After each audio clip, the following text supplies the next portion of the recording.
नमस्कार। अहमदनगरचा ऐतिहासिक ठेवा असलेला हा चांदबिबीचा महाल खरं तर माझ्या वैयक्तिक आवडती वास्तू आहे आणि ही ऐतिहासिक वास्तू 15व्या शतकातली आहे। आजही हे बांधकाम आणि ही वास्तू तितक्याच दिमागदारपणे तितक्याच समर्थपणे आज उभी आहे। महाराष्ट्रभरातून इथे पर्यटक येत असतात ही वास्तू पाहण्यासाठी। महाराष्ट्रातील जिल्ह्यातून इथे लोक येतात। खरं तर इथे सलाबत खानाची कबर आहे आणि या कबरीला किंवा या वास्तूला चांदबिबीचा महाल म्हटलं जातं। आता उन्हाळा सुरू झालाय, कडक ऊन जिकडे तिकडे सगळीकडे पडायला लागलंय, पण या महालावरती आल्यानंतर आपल्याला ऊन लागणार नाही। गार मस्त अशी हवा आपल्या सगळ्यांना इथं अनुभवता येते। तरुण मित्र मैत्रिणी किंवा मुलं मुली इथे येतात, एन्जॉय करतात। पण या सगळ्यांना एक विनंती आहे की या ऐतिहासिक वास्तूचं जतन करणं ही आपली सगळ्यांची जबाबदारी आहे, आपलं सगळ्यांचं कर्तव्य आहे।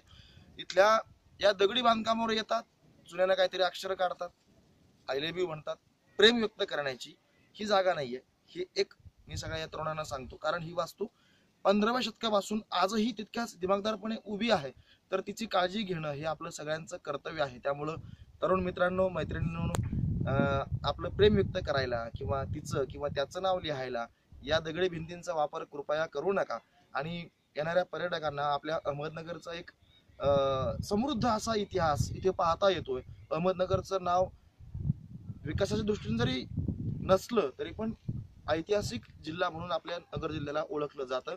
त्यामुळं चांदबिबी महालासारखं ही ऐतिहासिक वास्तू आपल्या सगळ्यांचा अभिमान आहे असं म्हटलं तरी वावगं ठरू नये। त्यामुळं सगळेजण मिळून या वास्तूची आपण काळजी घेऊयात। पाठीमागं तुम्हाला हा चांदबिबीचा महाल दिसतोय, अतिशय जबरदस्त अशी वास्तू दगडी बांधकामात केलेली ही वास्तू आहे। त्यामुळं येत राहा, मस्त थंडगार हवा इथे अनुभवत राहा। नक्की इथले सगळे पर्यटक किंवा इथले सगळे मित्र तुमचं स्वागत करण्यासाठी आम्ही नगरकर म्हणून तयार आहोत।